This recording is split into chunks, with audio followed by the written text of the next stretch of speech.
Look at this unit. This thing is rad as hell.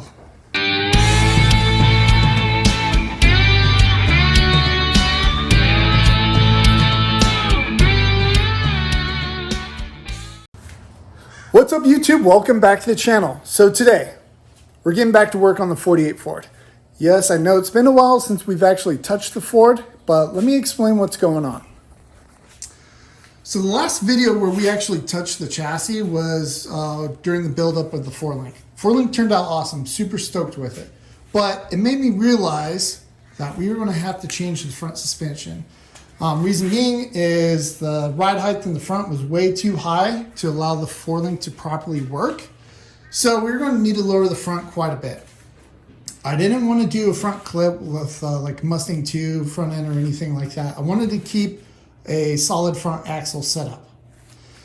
So in order to properly lower the front suspension, we ended up picking up a 3-inch drop axle, very nice solid unit, and some reverse eyelet leaf springs, and which will drop it another 3 inches. So total of 6 inches of drop in the front end.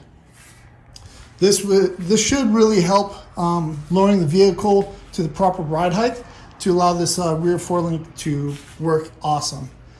So my brother's on his way up. He's going to hang out for the day, help work on the truck, and as soon as he gets here, we'll get to work.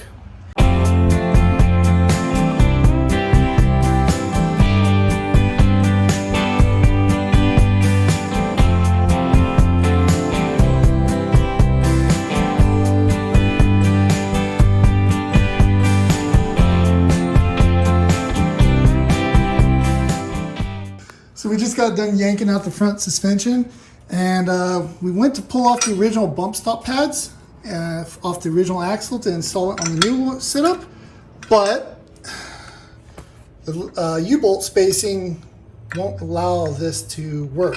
So I don't think you want them at an angle like that. You're going to want them straight up and down. So yeah, I guess we're just not going to use these bump stop pads for now.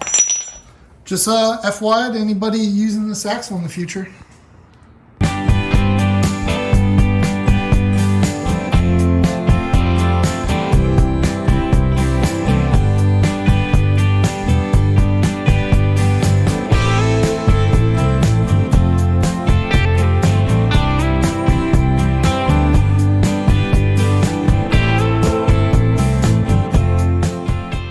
Well, we ran into our second issue of the day.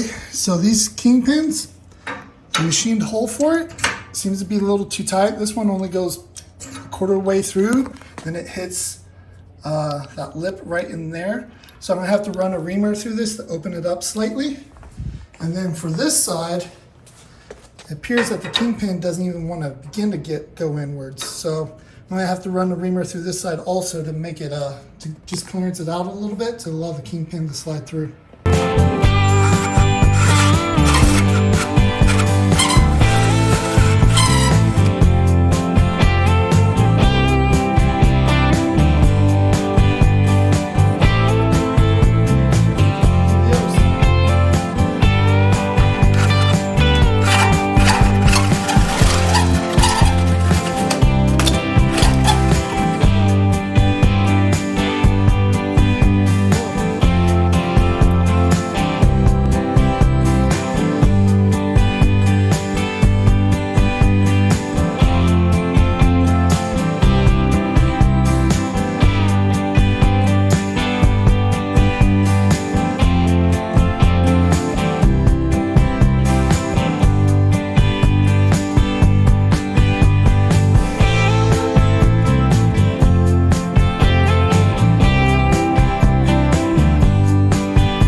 So you guys ready to check it out? First time on the ground with the cab on the frame.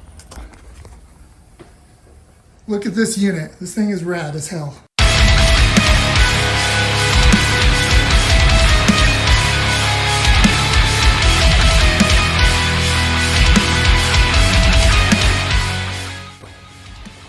What do you think? I think it looks fucking dope.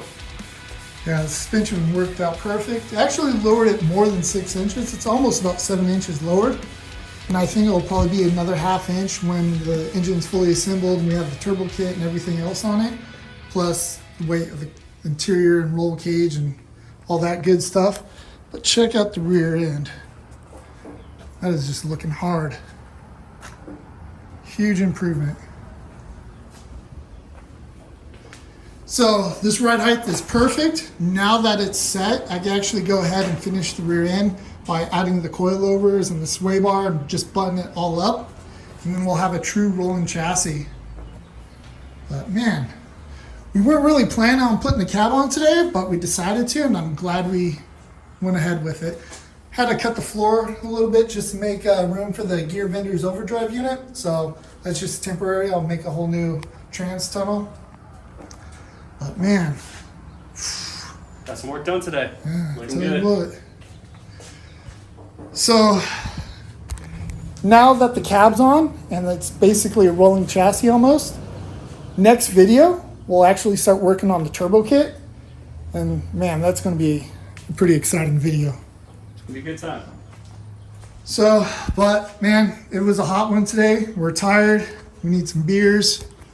So I'm going to go ahead and end the video here. If you guys are enjoying these videos, please like, subscribe. And as always, I appreciate you guys checking out these videos, and we'll see you next time. Thanks, guys.